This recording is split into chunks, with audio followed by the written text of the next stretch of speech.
Hey, what's going on? What's going on? Facebook, here I am in beautiful Mission Valley, San Diego. Just got through going to the batting cages, hitting about 100 balls, and then I took a little bit of a run.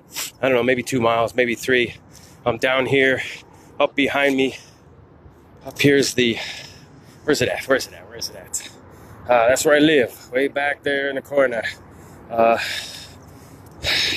And I'm down here, down by the batting cages and doing a little bit of run. But what I wanted to bring you today was, what are you worth?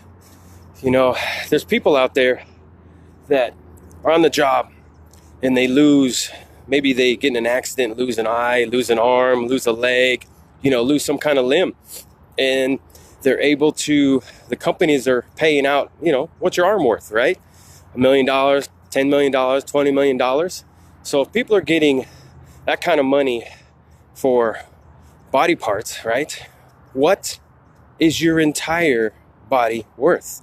What is your value? What are you worth? And if you're worth millions and millions of dollars, multi-millions maybe even, then why are you settling for less in life? Because you are worth millions, but you're going around life not acting like you're worth millions. Like your jobs, you're on the job, maybe making minimum wage or maybe making $20,000, $30,000, $40,000 a year. And may I ask you a question? Are you worth the money that the company's paying you, or are you worth more than that? Are you giving value to the company to pay you more? I make quite a bit of money, but I make millions and millions of dollars for my company. Now, do I believe that I'm underpaid? Sure, I believe I'm underpaid.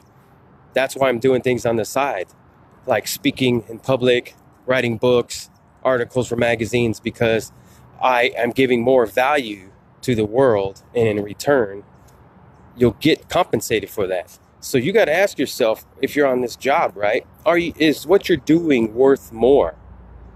And if it is, are you producing more? Are you putting in more? Are you giving more value to your company, to the world, to your friends, to your family, to society? And that is the key right there. You have to give value back. Yes, you're not always going to get paid what you're worth, because most people probably say that they're underpaid.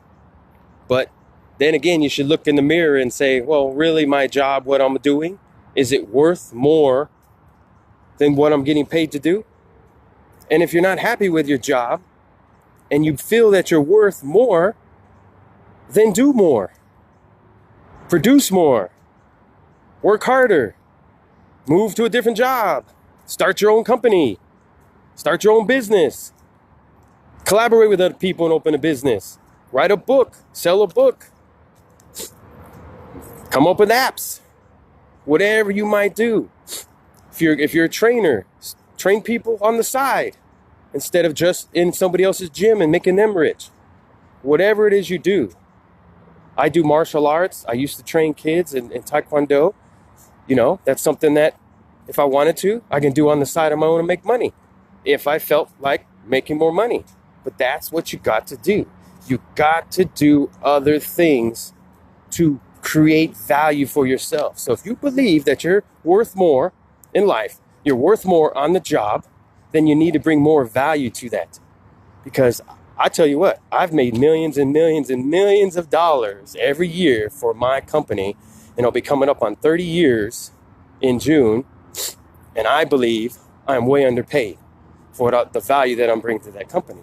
That's why I said earlier that I'm trying to do other things outside to produce value and bring value to the world, and in turn get compensated for it. That's why I'm writing a book, so I can sell it, so I can talk about it, so I can speak on stage, get paid on stage. That's why I'm speaking to the youth in high schools to get paid in high school and speaking, bringing more value, and that's how you get paid.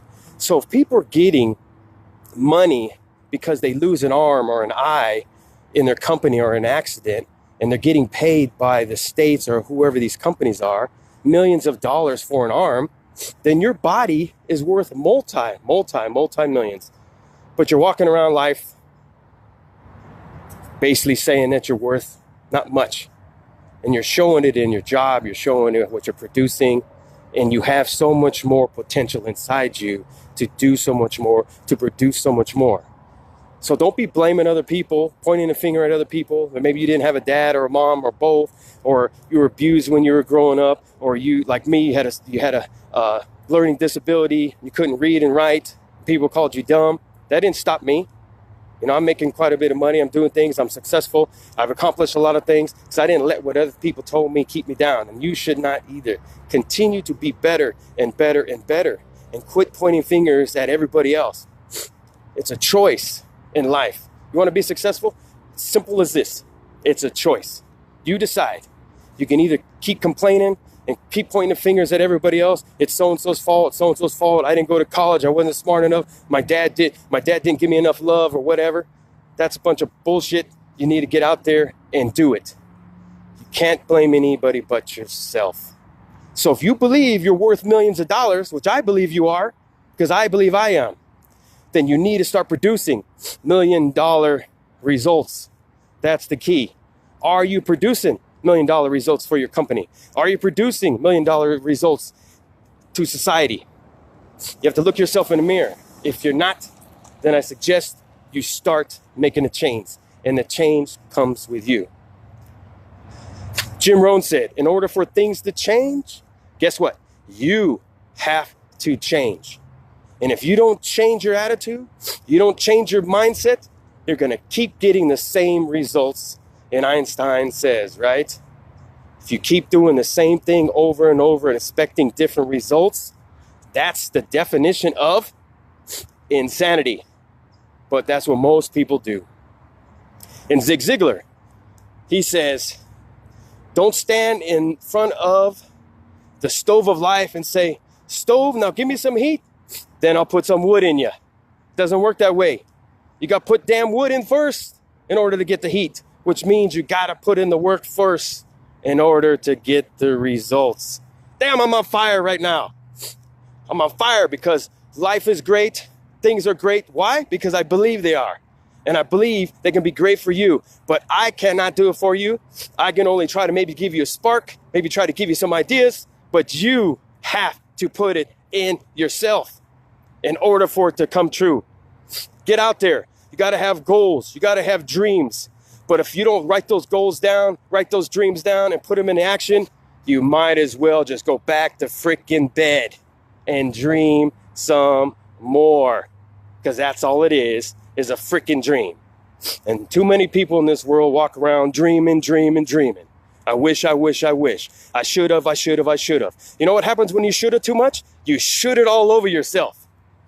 Yeah, did you get that part? I didn't say shit it all over yourself. I said you should have all over yourself. So stop shoulda, coulda, woulda, and get out there and actually do it. Man, I'm going to get back to my run, finish this run up because I'm fired up. Coach G here. #live, #repeat. Forward this on to somebody you think needs to hear it. Write some comments in there. Man, and I'll give you some more next time.